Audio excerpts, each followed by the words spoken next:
Let's continue with our first panel discussion of day 2 here on the procurement stage. We are getting started slightly late because, full transparency, we got chatting over there.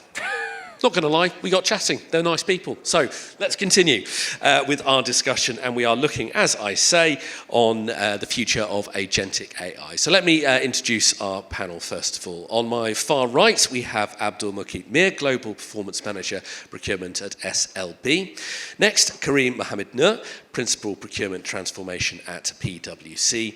Next, Bhavik Pathak, Director and Head of Supplier Quality Americas Region at Alstom.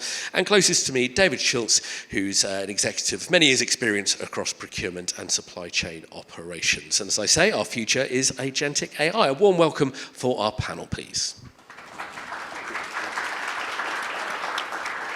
And I nearly got through all of those job titles in one breath. Thank you very much. Right, let's get on and meet our panel first of all. And as you will have heard yesterday, I do love doing a good 30-second introduction from everybody.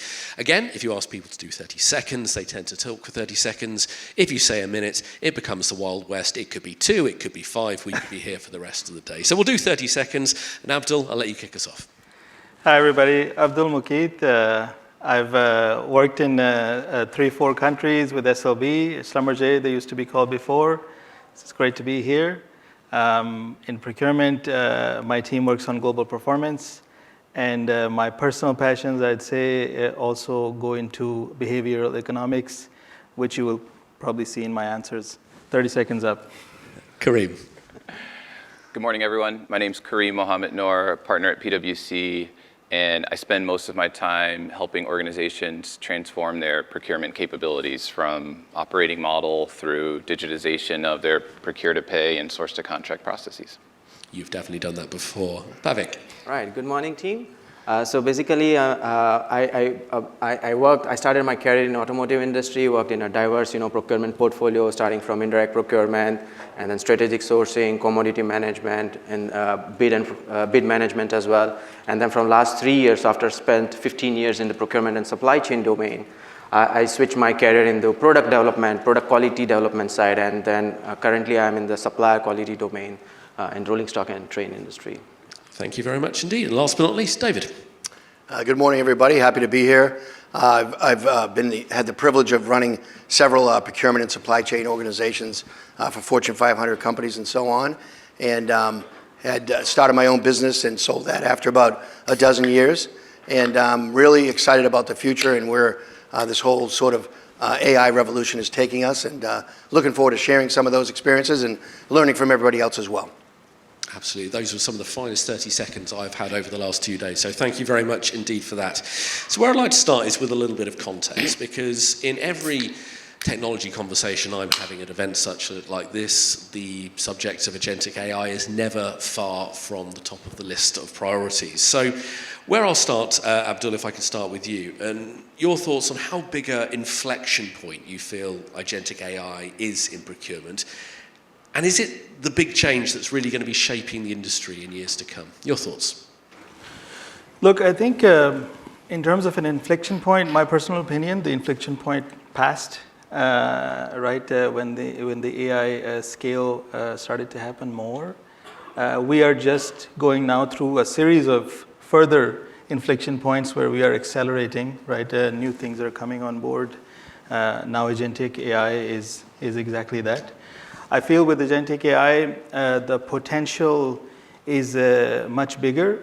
In the past, if we would imagine the use cases of AI and generative AI have largely been towards a lot of advanced analytics means to enable a certain decision, right? Enable better decisions. But now you're talking about giving the decision away, right? The decision itself. So now the risks involved for this particular inflection point are, I'd say, much larger. The considerations are bigger to think about. Like, that's what I will, and I hope we'll go into more of that in the session.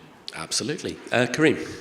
I think that's spot on. I completely agree with Abdul. I think that there have been some pretty big shifts over the years as we think about the next horizons that we've seen across procurement, from the explosion of source-to-pay platforms, from the use of catalogs and indirect procurement, and of course, the few iterations that we've seen of AI over the last couple of years.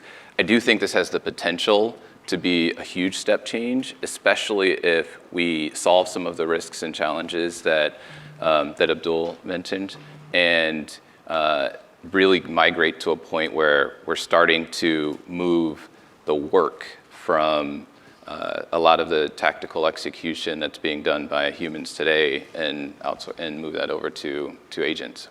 Yes, we'll get on to those risks and challenges a little bit later. Bhavik, your thoughts? So I would certainly, agree with Abdul and Kareem on this. And in my view, it's like, the inflection point is very significant on AI. So AI is not like just, like in procurement supply chain, is just a trend. It's a transformation agent. So in procurement, we are talking about cost and delivery, but one point we are missing, one element is quality. Because otherwise, if quality is not right, overall supply chain, overall value chain gets impacted. Because now these days, the complex, project portfolios and then all these, different supplier base in the different location, if any disruption in supply chain will, directly impact our project. So as I said, this is transformation agent. Now, this is a, very beautiful, I would say that the notion that all these large language learning models and, different APIs and all, how we can combine together to build a agentic model which will transform not only just the cost and the delivery but like QCD, cost, quality, cost and delivery, that make the overall value chain very flawless. Absolutely. David, your thoughts? Yeah, sure. Just to add something to that, I think when you discuss sort of what the inflection point is, I think back in 2017, The Economist declared that data had surpassed oil as the world's most valuable resource. That's pretty profound when you think about that. And I think when you put it in context, it's true. It's very true when you think about, the metas of the world and, what's being used with data, LinkedIn, and, things of that nature. But as you look at it, I think you don't have to, leap right to agentic AI. There's a lot of things that can be done, prior to that. But at the same time, I think the biggest cost that companies will encounter in AI is probably the cost of doing nothing. So people who are doing nothing right now are getting surpassed in a major way. So I think it's important for everybody to sort of upskill, understand what's happening, make sure that teams are, AI proficient, and move forward from there. And it's that balance between the two. I love that perspective of people are getting left behind if they're not doing anything. But then there's also the counterpoint of doing too much. So putting all their eggs in that particular basket, maybe over-investing, trying to go too fast, too quickly. That's something I hear a lot about. Let's look at some of the key use cases. And Kareem, I'll start with you if I can. About where agentic AI is best used within procurement supply chain at the moment for maximum business benefit. From your perspective, where are those areas? So we're seeing a number of use cases start to get explored. We're not seeing a proliferation of execution against those use cases as of yet, but certainly as you look across the source to contract and procure to pay landscape, there's a lot of potential. Just a couple of examples. We're working with a global retailer that is using AI agents to execute negotiations and sourcing against their tail spend. And so developing agents that can directly reach into their supply base, identify where there's cost material changes, and use that as a trigger to start a negotiation. So send the communication, respond to communications. And that's certainly one of the bigger use cases that I think still needs some refinement, but has the opportunity to really facilitate a big pain for procurement professionals everywhere, I would imagine. That's a great example. Bhavik, your thoughts? So my thoughts on it is to fail early. In whole this, overall value chain, fail early is very, beneficial in terms of we can take the preventative measure right away at the inception point. And the fail early also, it means that we can avoid all the significant cost and implications, because the company I belong to, Alstom, we are in the public transportation domain. If anything happen in the, let's say, revenue service in the train, it will disrupt the, not only just the business, but it will disrupt the overall, the life of the public, because they are using that for the commute and all. So this kind of use cases, what you mentioned, I agree with Kareem on that one. But certainly, I want to emphasize on one particular element is supplier risk management. in a way, and the predictive failure. So failure mode and effect analysis, how we can predict those failure early enough to avoid this in the overall, like the design development cycle. So this is what my takes on it. And what you're saying there about failing early, that really ties in well to what Patrick was saying from Siemens when we were talking about leadership earlier. And it's having that culture within an organisation to accept that we are still playing, we are still experimenting with a lot of this kind of technology. Anyone who claims to have all the answers, run a mile, frankly, because it's still developing so much. David, your thoughts? Sure. Just to share some of our experiences. We started about 2 years ago looking at AI, autonomous negotiation bots, because I thought it was pretty interesting. And, I kind of stepped back for a second and, look at what we're all, faced with or in front of us. And it's kind of like, it's great because we don't have to do this. We get to do this. I mean, we are in an age where there's so much change that, and positive things that we can bring on. And, the elevation of procurement, within the organization, I think no longer, people used to say, I want to get a seat at the table. It's like, well, you earn a seat at the table. And I think this is a way to do that. So, we used those items, and as you said, they need to be refined and so forth. But you'd be surprised sort of the supplier's reaction to them. In many cases, the suppliers were actually looking forward to interacting with so-called bots versus even humans.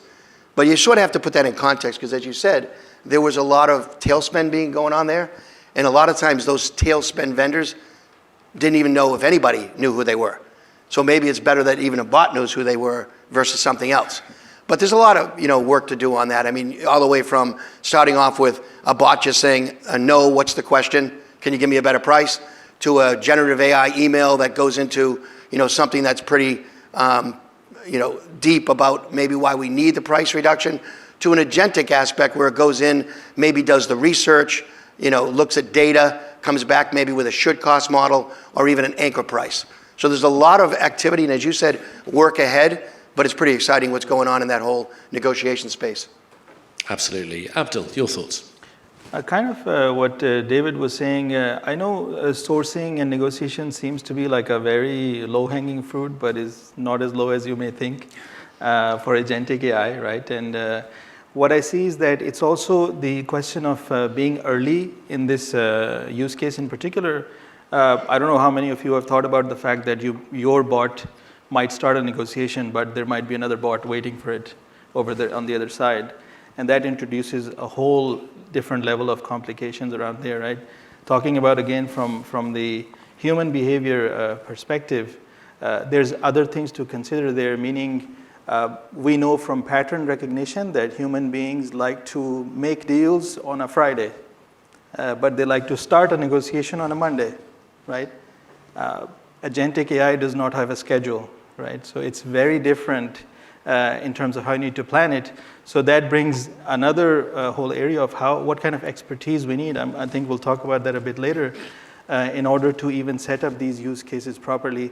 I think today, depending on your journey of evolution, wherever you are, early wins, in my view, would be more around categorizing your spend properly, right? You can do that because you can introduce much more area or data sources into that categorization, have your spend well set up, create strategies from the research that David was talking about internally. That might really help. And also data available to all companies around supplier risk and risk in general, supplier discovery. These use cases are probably more easy to set up today, and start your journey on agentic AI and then move towards something a bit more complex like negotiations. Yeah, who doesn't love a good deal on a Friday? Absolutely. I saw a fair bit of sage nodding coming from the room at that point. You touched there, Abdul, on the people side of things, so I'm going to pull on that thread a little bit further. And Bhavik, if I could start with you. Mm-hmm. How do you feel agentic AI is going to be changing the role for people within procurement and supply chain roles? So we need to be very cautious. Right now, let's say, as I said at the beginning, let's not look at it as a trend. It's not just limit to the ChatGPT. Okay, sometimes it's a heavy reliance. We are just trying to, lean more towards AI, but the models are not that developed enough at this point.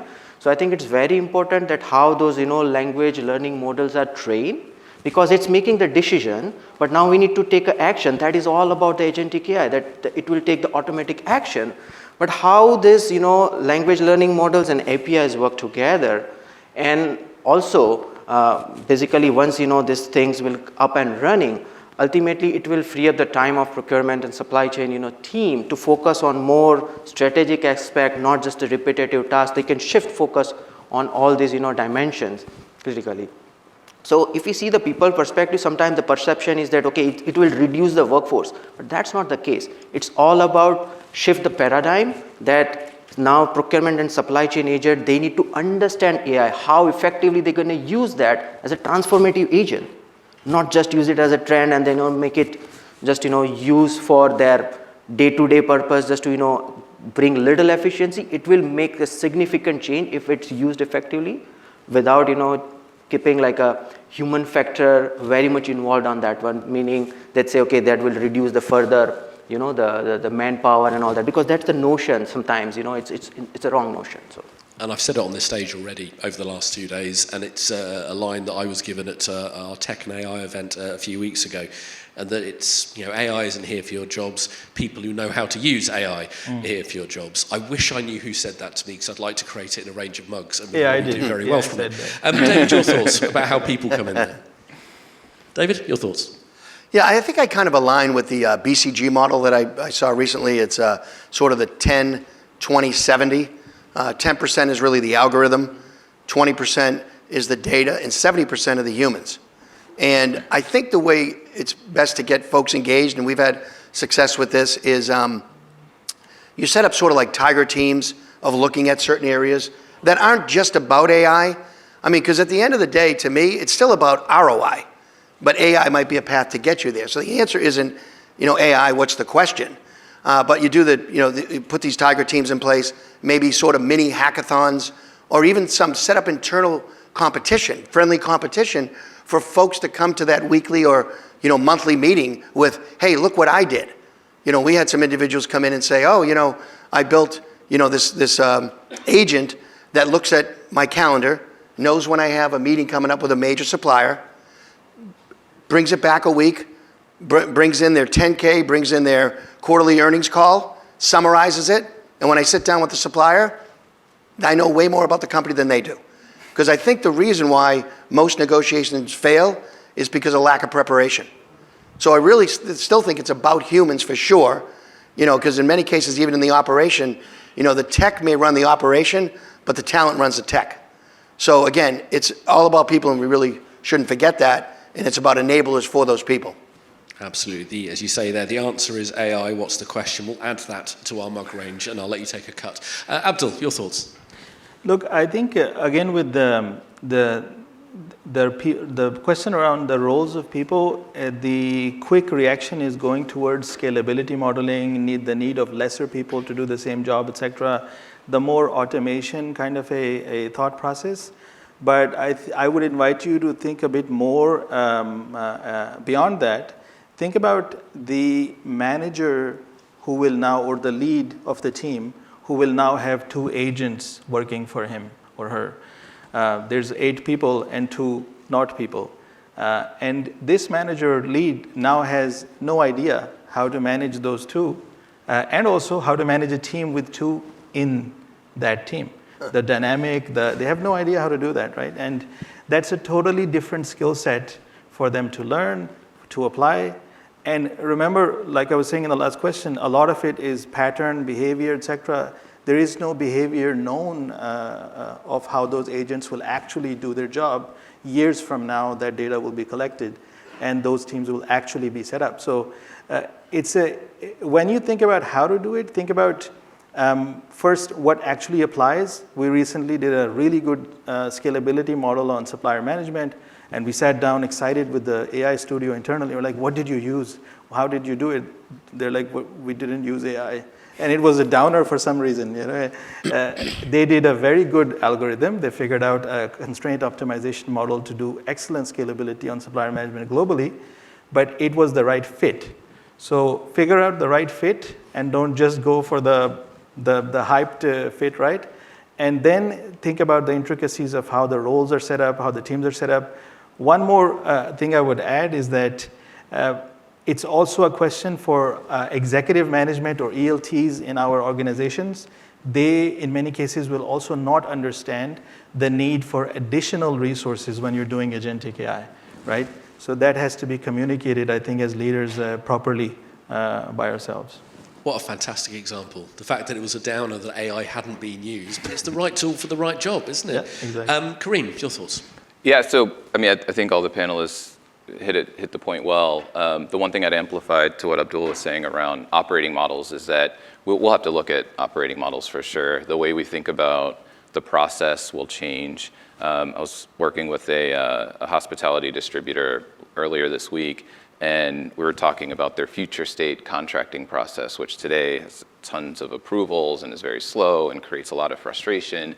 And as we were thinking through how do you use something like agentic AI to drive a more efficient process and take more humans out of the steps, there's a lot of risks associated with that, especially with something as important as contracting and executing a legal agreement.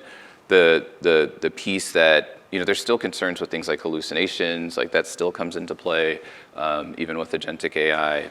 And so, we call it like human in the loop. Like, how do you make sure that even if you automate some of these approval processes by using something like agentic AI to drive certain steps of the process, how do you make sure you insert humans at the right points to still protect the organization from that risk? And you've led us on perfectly to the risks that I wanted to go on to next. It's almost as if we planned this. So David, if I can kick you a foot with this, with risks, what are the risks you think businesses should watch for when using agentic AI, and are any particular areas that worry you? Yeah, no, of course. I mean, I think you really need to sort of scale securely, but at the same time, it shouldn't, paralyze you. So, for instance, email. There's a lot of risk with email, right? How many people here have been trained on phishing emails and what you're not supposed to accept, whatever it might be, and you could take the company down if you accept one of those emails, but you don't stop using email. So I think, and I'm not sure how many companies here are seeing that, but maybe not too many, they should be training everybody to be AI proficient, right now. Because people, if they're not using it at work, they're going to use it at home. But again, it goes back to the human aspect as well. So the risks, I think, I've heard it put, on the HR side, when you're looking at expanding your workforce, like you were speaking about, it's sort of build, buy, bought, or borrow. So you're going to build it, meaning upskill people. You're going to buy it, hire new people, which sometimes you can't do that fast enough. Are you going to have a bot maybe that goes in your systems and is integrated in the workflows? Or are you going to borrow it, maybe go into a consultancy firm or somewhere where you need that? But from a risk standpoint, again, I really think you have to take all the precautions. You certainly don't want your IP, your internal information going outside. So that's a fact. But to limit the amount of AI that's used internally for creative purposes, but still taking full accountability, I think really needs to be embraced. Yeah, those guardrails are very important. Abdul, your thoughts? I'll mention a couple. I think the biggest risk is back to the operating model. I think the worst thing you could do applying agentic AI is to apply it to a poor process that you have already in place and you amplify it many, many times, right? Being careful about that, I think, is the first thing. The other one I would mention that is becoming a very, very tangible, imminent, and high velocity risk is cybersecurity. I think just by the nature of how agentic AI will spread in different use cases across organizations, it drives data connections across organizations in many different ways, and that creates potential for cyber events to occur, right? So that is definitely one of the rising ones that we're looking at. Thank you. Kareem. Yeah, I think David and Abdul touched on the risks pretty effectively, and maybe just to amplify something that David mentioned in terms of just getting started. So we conducted our annual digital operations survey, and it's over 600 supply chain leaders across the world. And this topic around digital transformation and digital investments was a big one. And so 57% I'm sorry, maybe I'll back up a little bit. So we asked the question around if organizations felt like they were getting the value from their digital technology investments in procurement and supply chain. 92% of executives said they were not getting the intended impact or financial results from their technology investments. Okay, so hold that in your head. We double-clicked a bit into AI specifically, and 57% of respondents said that they had used or deployed some level of AI into their organization.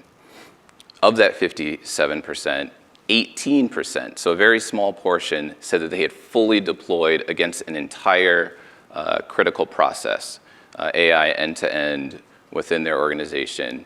And of that 18%, 98% said that they got and achieved the results that they expected. And so if you let risk freeze you too much, and there's a lot of sort of dipping the toe in the water and a lot of sort of more experimentation, to the risk of not fully investing, at least in a specific area so that you can flush it all the way through, you're going to see a lot more failure than success. I'll allow you a deeply shameless plug. Could you just repeat the name of that report as well, please, just in case anyone didn't get it? It's the Digital Operations Survey from PwC. Lovely. I saw some people start writing it and then not quite get to the end, so I thought I'd let you double-click on that. Bhavik, your thoughts? Sure. So agentic AI, in a way, like once company adopts this model, it's very tempting because it's going to bring a lot of efficiency, competitiveness. But at the same time, if we talk about risk, algorithmic bias. When somebody is creating an algorithm, we need to make sure that there should be a proper guardrail around it. We need to have a sort of governance. Again, and I love this saying, think slow, okay, and then act fast. So when you are in that development phase of it, algorithmic bias, that not only like a certain group of people, certain suppliers, certain countries, okay, because eventually it will get automated. All these, tailspin, for example, all these POs and everything, supplier selection, will be done by agentic AI, but there are no guardrails around it. So once the design is done, once the algorithm and everything is set up, that has to be checked once it goes and up and running. So this is kind of a risk, certainly, and I would consider it as a blind spot we need to see. Absolutely. We could have an entire conversation on that as well, I think, but we have a packed agenda as it is today, so I don't think we could squeeze that into. Let's talk about data in a bit more depth. It was something you mentioned a moment ago, David, I think it was, about the value of it.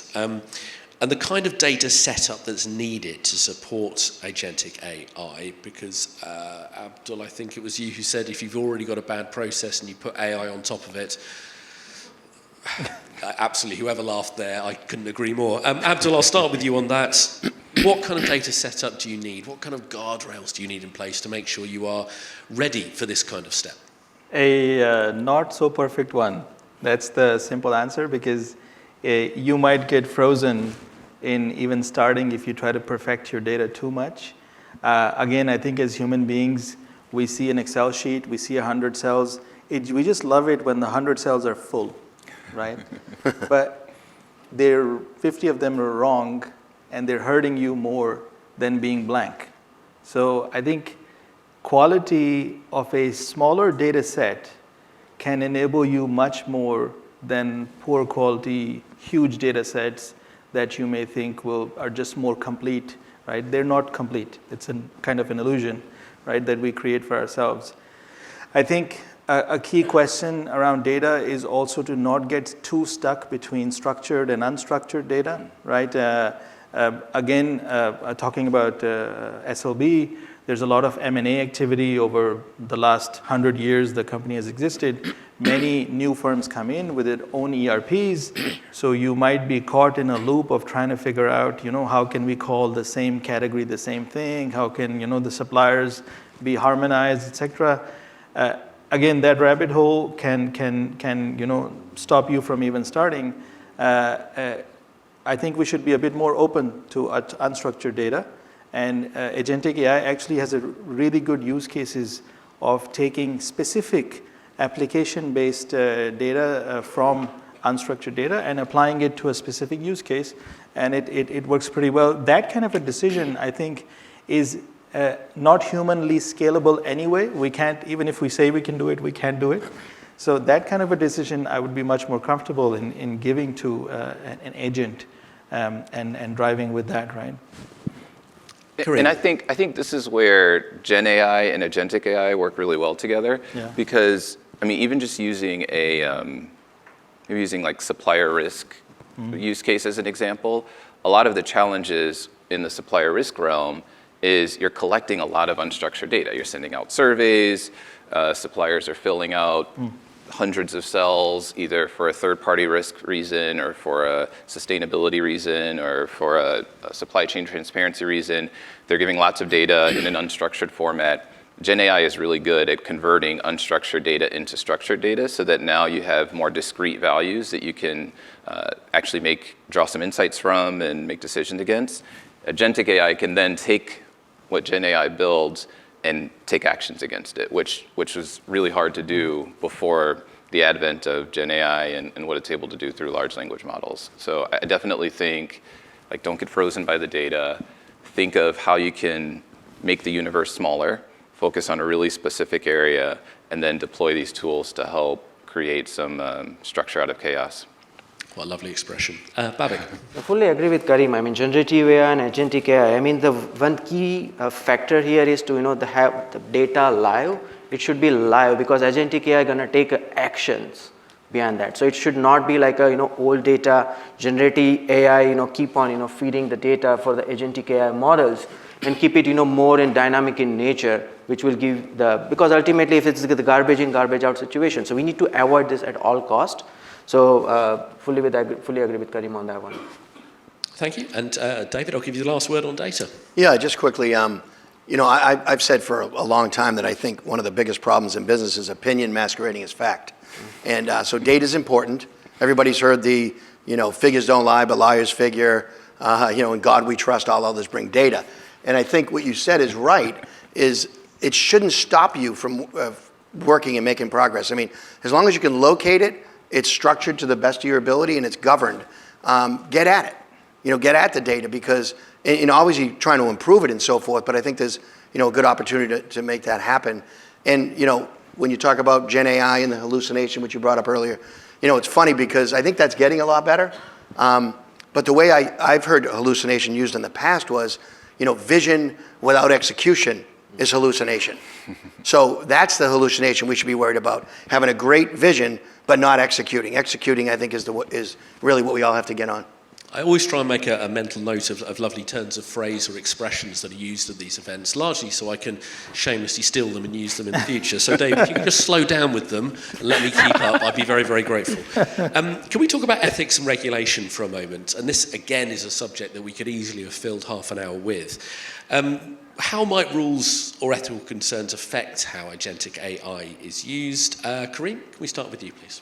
Sure. So responsible AI is definitely a big topic, all the way up to the boardroom level, especially as it starts to penetrate every function of the organization and start to trigger different risks, whether it's cybersecurity, like we talked about earlier, data privacy, enterprise level risk. And so I think it's just a muscle that organizations will continue to have to build around not just putting in all of the controls at an enterprise level, but also training folks that are interacting with these models to know how to build the right lens so that when you receive information from AI, when you load information into a model, you know what's protected and what's not, what's within your organization's firewalls versus what's not. I think it's just one of those skill sets that'll have to be trained and developed over time because it's not something that can be totally controlled at the enterprise level, but something that everyone working day in and day out has to keep top of mind. And we are still so early in this process. Again, an expression I've stolen off someone, I forget who it was. We're not in the spring of this technology. The Christmas decorations aren't even down yet.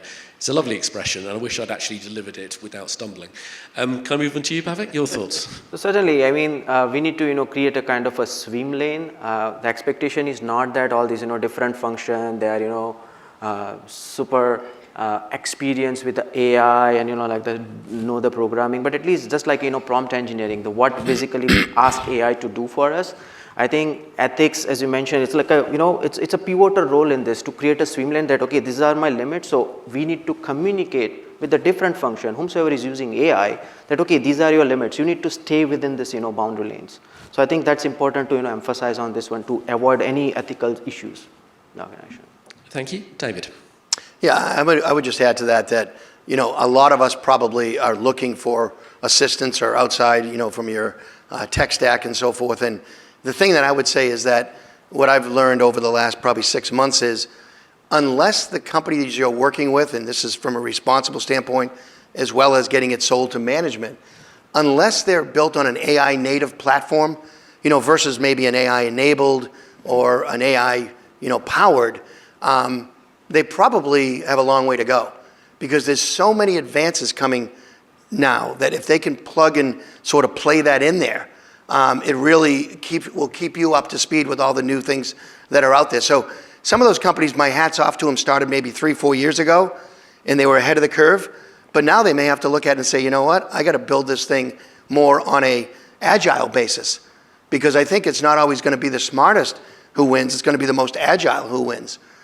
So I think in terms of selling that to management and being responsible, I think the AI native aspect of it is really crucial, looking at outside partners and also making sure that it's responsible from a standpoint of management, looking at it and being secure and safe. Yeah, that agility is absolutely key. Abdul, I'll bring you in on this. I think this is quite a tricky space, and I think one of the most important risks to highlight with agentic AI, and in this, I would say, a maturity journey of AI going into agentic, there's a really interesting case, if you haven't heard about, of red teaming. If you're not familiar, this is a process of setting up the AI, and then you try to red team it by telling it to lie or do something that it shouldn't be doing to test that it doesn't do it, right? There was a case where, as you know, AI cannot quite do the CAPTCHA online. They can't mark the trucks and the bikes and all. So there was a case where an agent was requested to do a task, and in between the task, the CAPTCHA showed up. And the agent obviously could not do it itself. It hired a TaskRabbit online. It hired a human being online to go and mark the tick box for it. It gave the human being $5. Come on. And then it moved on, right? So it's really important to think about those leaders that I was referring to, those team leaders, because if you think about it, AI was just born, right? And it needs coaching, it needs training, it needs to be told what to do, what not to do. So a simple instruction of not using another application to go past CAPTCHA could have helped. A simple instruction of, not lying in a different way, more specific way of action before or after could have worked, like it's all coding. But that responsibility falls on us, and we'd have to democratize it a bit. We can talk to the board, we can talk to the ELT, we can do all that, but eventually this will spread out into teams, right? Totally. In large organizations. So there needs to be special training for those team leads on how to coach those agents, right? Very specifically, and teach them, coach them what it is to do the right thing and how to be ethical about doing business. This will be critical to the success of agentic AI, in my belief. And there's an episode. One thing I would just add to that, because I think it's a great story, and it's not happening as much now, but it will shortly, is we'll see the proliferation of agents across an organization, and the agents will have a need to interact with each other, right? Mm-hmm. So agents passing off data, information, and tasks to other agents, which will provide more opportunities for what you're describing.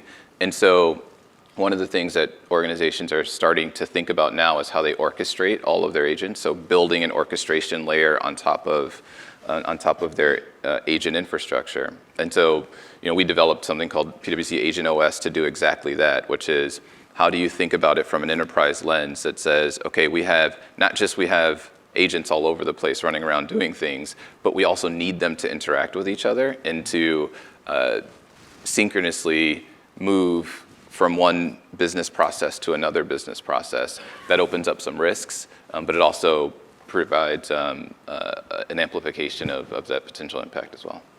again, another great example. And I think it just shows the speed of development. We could sit down this time next year, or whenever the confirmed date is for Procurement and Supply Chain Live Chicago 2026. Yes, it's happening. We could sit down and have the same conversation. That was a shameless plug from me, and I'm not even sorry. We can have this same conversation in a year's time, and there'll be a whole different set of risks that will have occurred. I will go to the room to see if there's any questions before we get on to the future. Is there any immediate questions from the room?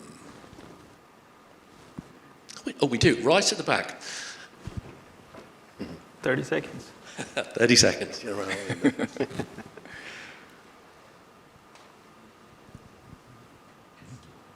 Yeah, thanks again, guys.